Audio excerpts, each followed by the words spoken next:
Good morning, my name is Przemysław Kwiecień. I'm Chief Economist of the XTB and you're watching XTB Weekly Trading Webinar.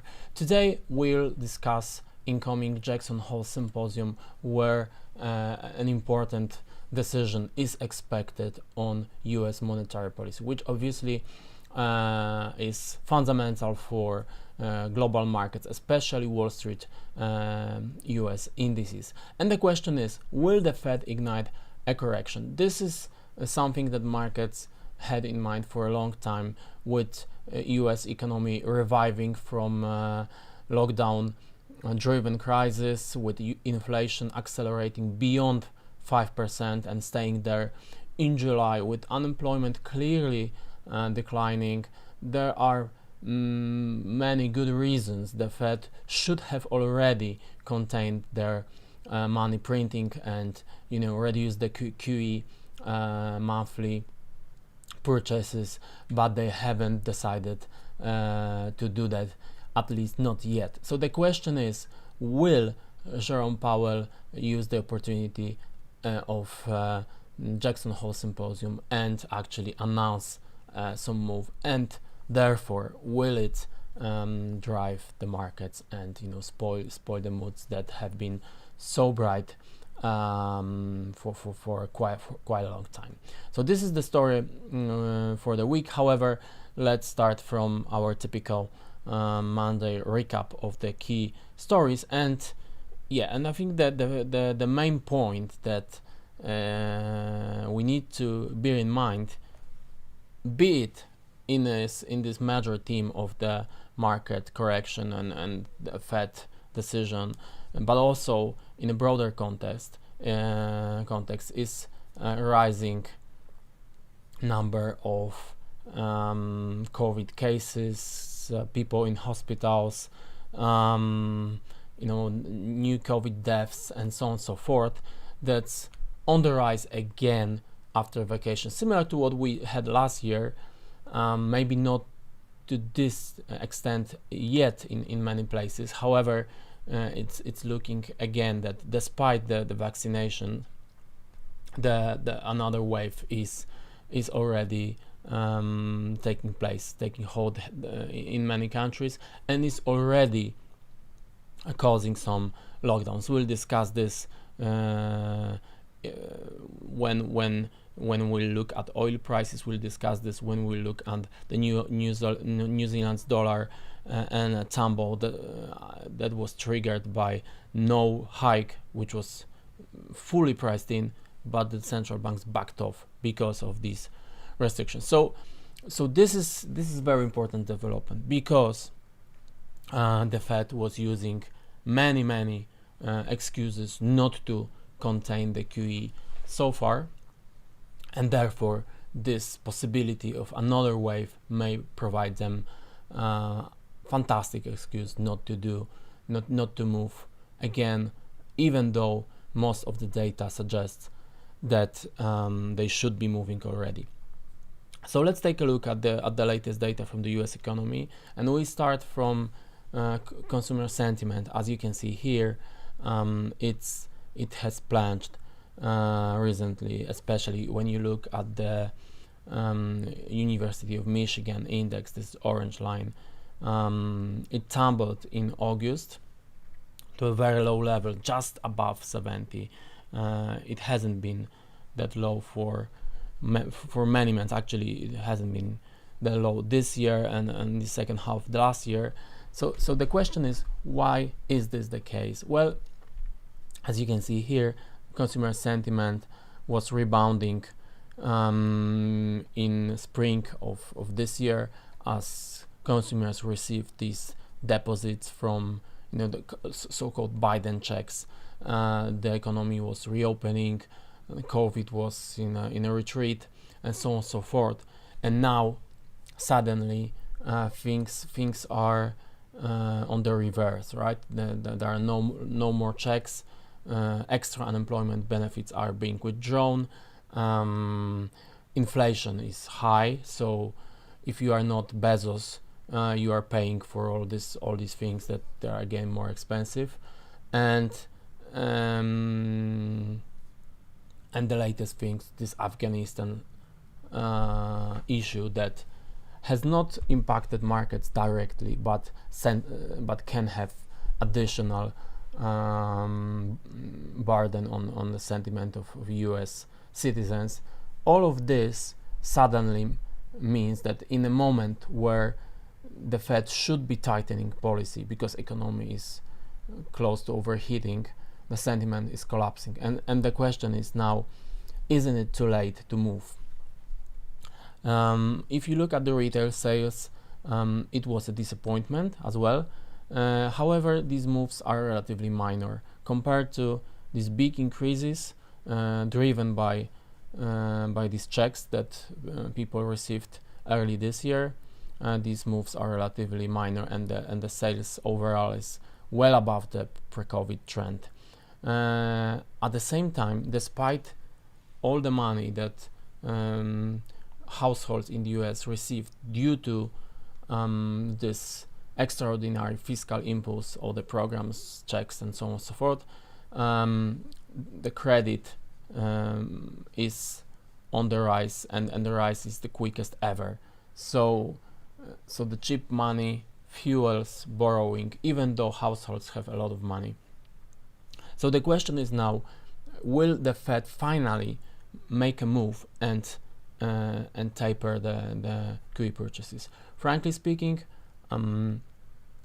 my view on this is that the likelihood is relatively minor, because first of all, the Fed ignored very clear symptoms of economic changes, and they should have acted already. They should have acted in early spring to slightly adjust their policy in order to be better prepared for different scenarios. They cornered themselves into the scenario where the economy is sure to rebound for many months, and they will have plenty of time to withdraw the accommodation. And now, if another scenario unfolds, it will be very hard for them to respond. So, with all these uncertainties and the new COVID wave being a high possibility, I think that President Powell will once again try to minimize the risks, and he will back down from any firm declarations. So even though, as you can see on this Bloomberg chart, there was this relationships where every time the index increases by 100%, there is some correction territory. It's not necessarily going to be driven by tapering story, because I think that if there is something that moves these markets, it needs to be something that the markets do not expect. Markets expect QE tapering for quite a long time. They expected this to happen because of inflation. It didn't happen. Now they think, okay, maybe now the unemployment rate is down, the latest NFP report was very good, maybe this is the time. So even if they budge eventually, and even if Powell said, which I think is relatively unlikely, that yes, we are going to taper this autumn, there could be some profit taking, but I don't think this is the thing that could move the markets actually. There needs to be something bigger. And if you look at this another Bloomberg chart or picture, where even though the majority of the Fed is for some kind of changes in monetary policy, the key members, especially with Powell, but also Brainard, who is often said that she could replace Powell if Powell is not here for a second tenure. These guys, they are decision makers. So the Fed is not. It's not the democracy. It's actually the president, a New York president. They really have the most of the clout, and yeah, these guys are clearly ignoring every argument for any kind of tapering or tightening. So when you look at these at the markets, it also doesn't look as if any change is imminent. If you look at S&P 500, we had this pattern of defending 50-day moving average that's been very successful so far. And again, last week we had some minor profit taking, 2.5 days of profit taking, which was very typical for what we saw over the past few months, and strong rebound from there. So if we look at all these examples, in all of the cases it led to new all-time highs. So I would say this is the base scenario, and unless something other than the Fed happens, I wouldn't expect a major change here. On the DAX, maybe the move over the past few months, it is a bit less pronounced, it's less dynamic, partly because there are no major techs in the DAX that are clear beneficiaries of this never-ending lockdown stories. But again, due to this incredibly excessive monetary policy, we are still in the bull trend, and for as long as we are in this slightly upward tilting consolidation, I wouldn't expect any bigger market change. Over here we had this attempt, it was failed. Once again the bulls prevailed, and right now, after this small profit taking from last week, again we are pushing higher. So again, I wouldn't expect any bigger change in the trend. What is interesting is euro dollar and the dollar situation in general, because as you can see here, we are into important support zone between 116 and 117, and if this zone is broken, we can have something even bigger than this relatively large ABC correction that right now looks like a correction, but it could very well turn into big head and shoulders formation. So from that perspective, this Jackson Hole meeting will be relatively important, because if there is a tapering discussion, this could be enough, because despite all the reluctance from the Fed to move, the dollar remains strong. So if they eventually move, this could be enough with having in mind what the ECB is doing, and that they are even thinking about more expansionary moves. That means that even the smallest step from the Fed could be enough to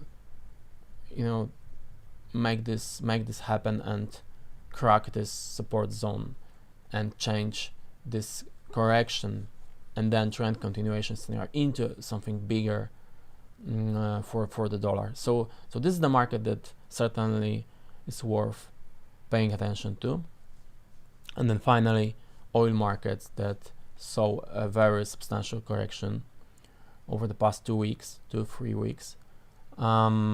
where you can see that already where we started from, these rising cases and more lockdowns so far in Asia, but it looks like some kind of restrictions will be increased in many places of the world. This will have an impact on tourism, this will have an impact on trade, this will have an impact on air travel.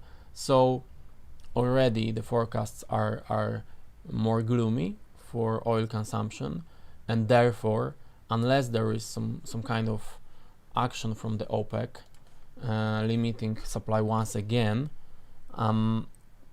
we may see a trend reversal in oil prices. So just as with the euro dollar, I would say that oil is one of the more interesting markets right now, because there is a risk. You already see we are below this moving average that managed to some kind of support this market for quite a long time, but right now we see a relatively large correction, and with the risk of a bigger drawdown, because I think from this COVID perspective, it's pretty clear there will be rises in cases. The governments there will be increasing restrictions. Unfortunately, this is something that we've seen as very clear pattern, and I think it will be continued.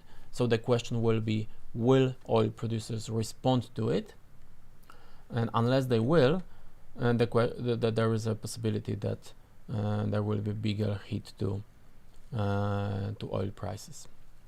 So, ladies and gents, yeah, I think we have interesting week ahead. It's starting with PMIs from Europe and Asia and US later in the day today. Then we will have Jackson Hole Symposium starting on Thursday, and this is the most anticipated event.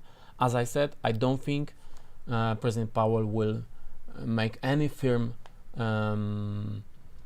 commitments on the QE tapering. So yes, so this will have some impact on euro dollar and indices, but to make to trigger a really big move, we have to see something unexpected. The Jackson Hole probably will not be enough to move markets substantially, but we'll see. We'll see, especially on Friday when Powell's speech is expected. Thank you very much for your attention. We'll see each other next week, 7:30. Have a great week.